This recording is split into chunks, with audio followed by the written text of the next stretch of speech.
Ladies and gentlemen, being a Nairobi governor is one of the most difficult things in Kenya. When the governor Johnson Sakaja campaigned in the last elections, he campaigned on a golden platform. And he promised that one of the things that was on top of his agenda was to restore order and sanity within the city. This is something that has become a daunting task even to his predecessors. The first governor of Nairobi, Evans Kidero, promised the Nairobians that he was going to minimize noise within Nairobi, to ensure that there was order within the CBD, and even tried to evacuate the buses and the vehicles that are within the CBD. It failed. Then came Sonko with these lofty promises. People had hopes because Sonko alikuwa mtu wa watu. And he tried implementing some of these things. It failed. So Johnson Sakaja said that he wanted to employ an amicable tactics to ensure that where his predecessors failed, he was going to succeed. And he really started on a very high note, because recently he ordered the closure of nightclubs that are operating within the Nairobi residential estates. It didn't stop there. He said that he had ordered all the vehicles that are flying the CBD to relocate to, some places outside the CBD. Now, the first person who complained was none other than the Deputy President of Kenya, who told Sakaja aache speed yake. And this raised a lot of eyebrows because they belong to the same party. And people thought that if there is a problem, then the Deputy President should hold certain meetings with the governor. Now, just a few days after the Deputy President had complained, the Nairobi MCAs have voted to reverse the decision to close the nightclubs. In this video, I want us to look at exactly what is happening within City Hall and what it portends to the future of Johnson Sakaja. Is he going to suffer the same fate as his predecessors? And before we do this, if you're watching our channel for the first time, allow me to request you with humility to subscribe to our channel, click the notification bell, and like our videos. What exactly is happening? I have a feeling that the governor has got good intentions, but he did not consult widely. I believe that everything that is happening within the city is happening because there is a lack of planning. Everything is very haphazard if you look at Nairobi today, and it needs a long-term plan to restore order within the city. So before Sakaja ordered the closure of some of these clubs, it is my considered opinion that he should have sat down with the club owners so that they can chart a way forward. And in my very opinion, there was a lack of a consultation. These clubs employ a number of Kenyans. You all understand that an employment rate in Kenya has always gone up, but it wasn't after the corona pandemic that really made it very difficult when very many youths lost their jobs. So by Sakaja coming at this time and ordering the closure of these bars, I have a feeling that on this he was wrong. Remember, Sakaja is a very lovable politician. When he campaigned, he gained support from both his party Kenya Kwanza and the Azimio. Very many Azimio supporters voted for Raila Odinga as the president, but on the gubernatorial seat, they gave Sakaja. And this is the reason why the women rep in Nairobi went to Azimio, the senator went to Azimio, but Sakaja was able to beat all the odds to become the governor. So he's one person who people, I think, tend to like his policies. So moving forward, I believe that Sakaja should invite all the stakeholders so that they can chart a way forward. Then he should also engage his city planning department to see on what to do on a permanent basis, so that we don't have Kenyans who lose job at this particular moment, and even the investors will lose faith in Sakaja if he goes ahead to implement some of these things.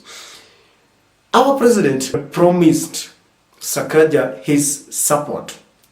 I don't just understand why they could not have a meeting with the MCS before they voted to reverse the orders of Sakaja.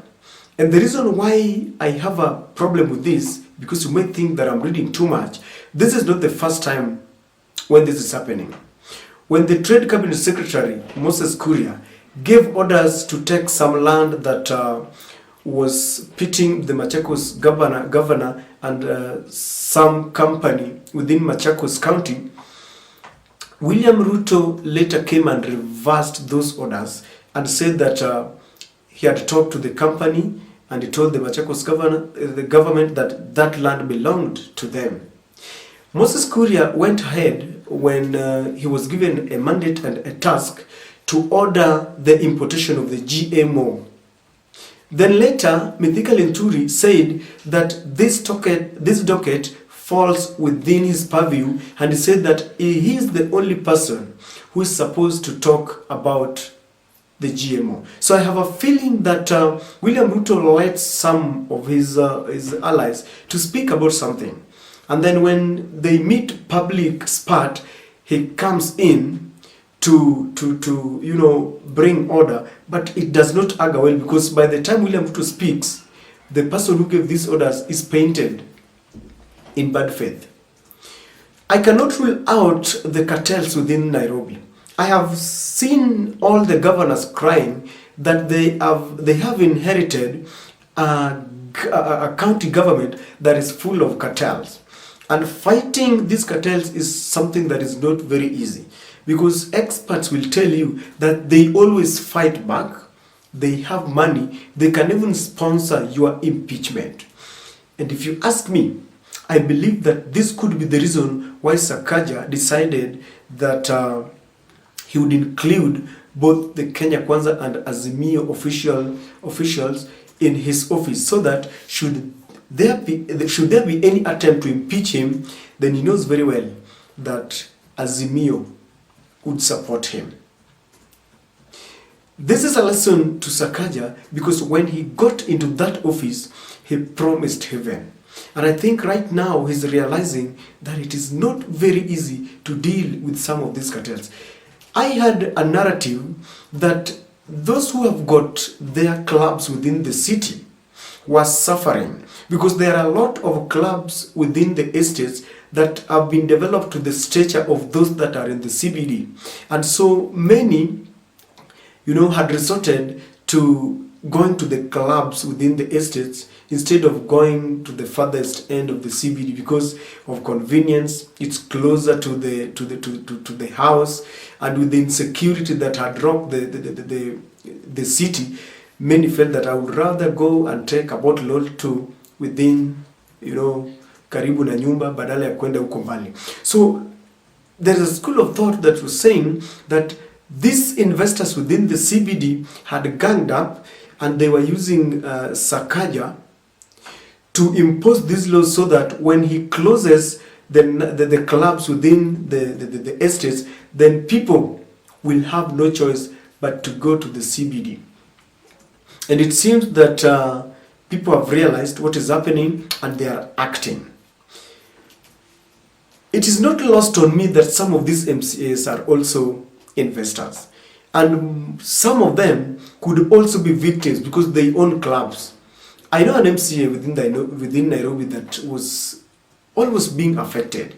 And so when you see them coming together to vote to go against the order of Sakaja, it means they are also protecting their interest.